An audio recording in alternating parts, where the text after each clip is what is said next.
So yan mga boss, good morning. Mayroon tayong ditong Inis 200 browser yan. So ang kanyang problema ay aking siya nagka-problema oh. Oh, anong problema boss? Lagi namumutok ng fuse? Hindi ko nga alam boss eh. Ay, di mo alam. Pero lagi namumutok ng fuse. Oo. Yan ang problema niya, lagi daw namumutok ng fuse tuwing ikakabit. Yan, ipuputok na naman niya yung fuse. So, hanapin natin kung saan. Ito mga boss, Inis 200. Yan, Kawasaki Badja. So, madali lang yan mga boss. Hanapin natin kung saan yung grounded. Bakit siya namumutok. Una mga boss, punta kayo dito. Dito, bunutin nyo to isa-isa. So, ito yung sa, ito, sa kanyang ilaw yan. Yan, yung violet. Yan, yung violet na yan sa kanyang ilaw yan. So yung blue na yan, yun yung brake light nya. So ngayon mga boss, para malaman nyo na kung saan dito sa tatlo na to or dito sa ulo, yan mga boss, i-access namin yung ulo. Inuna namin yung ulo, baka dito sobrang dumi. So wala dito yung grounded. Yan, wala dito. Nandito namin hinahanap mga bossing. Tinanggal ko yung CDI, bago yung CDI nya. So ito, tinanggal na kasi nasunog. Nagga-grounded kasi itong mga boss. Kailangan itong mga boss ay walang grounded. Itong kulay violet. So kailangan, paano mo malaman yan paano walang grounded? Yung kulay violet mga boss, ayan. Sundutin nyo to. Gamit kayo ng tester.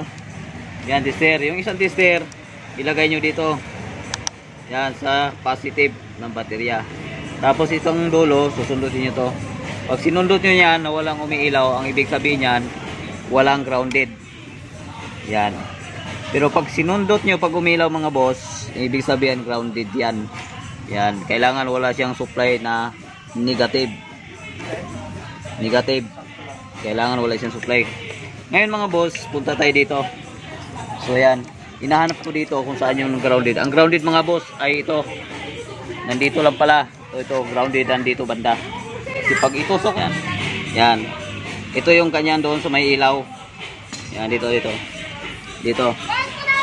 Yan yung mga boss, ito yung kanyang ilaw. So pag isaksak ito mga boss, ito nakasuksok na dito sa kulay violet.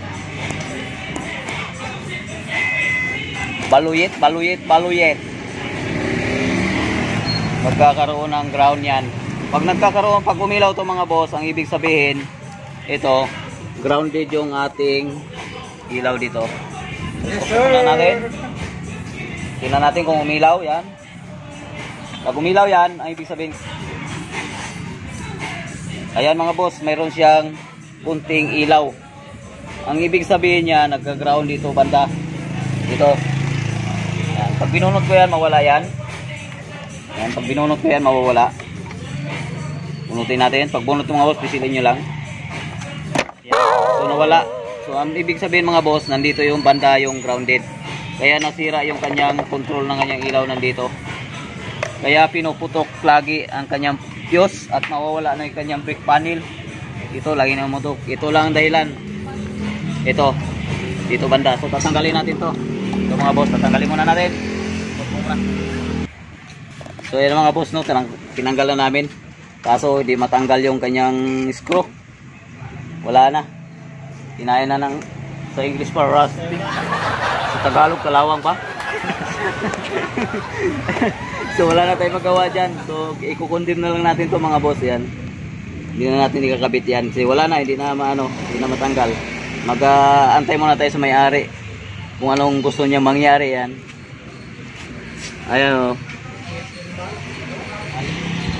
So yan lang mga boss. Yun lang ang simple niyang problema. Yes, sir.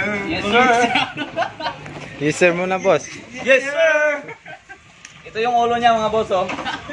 Tsaka ito. So, yan mga boss, no. Laging namumutok ng laging namumutok ng fuse pag tuwing nakakabit yung kanyang fuse. Ayan. So, dito naman, subukan na natin. Dito. Kung hindi na siya mamumutok. Yan. Nakakabit na lahat. Yan. So titingnan natin, natin susi kung hindi siya puputok. Pag naputok yan mga boss, mawawala yung panel. Yun, so umilaw na. Hindi na siya pumutok. hindi niya pumutok yung ating ilaw. Ating fuse pala mga boss, yan, hindi na siya pumutok. So mayroon na siyang panel. Yan. So hawak draw at i-start natin.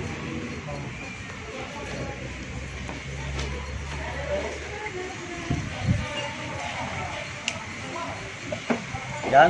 So i-start na natin. So ayan mga boss, umandar na. Umandar na ang kanyang motor. So yan, yun. Dito lang. Basic? Ayun, basic. Yes, sir. Yes sir, basic lang. So ito lang, ito lang. Kaya hindi na laging namumutok. So yan, okay na. Ganun lang kasimple mga boss pag nag-trouble kayo pag laging namumutok yung mga fuse nyo, yung dalawang fuse sa NS200. Hanapin nyo, bunutin nyo isa-isa kung saan dyan ang nagmula, kung saan dyan ang nag-ground. So dito binubunot na namin. Ito yung nag-ground mga boss. Ito yung nag-ground. Ayan, tapos na tayo. Ibabalik na lang natin at hindi na natin ito ikakabit kasi puputok uli ang fuse. Hindi na namin matanggal yung kanyang screw. Sobrang ano na. Ayan, mandar na.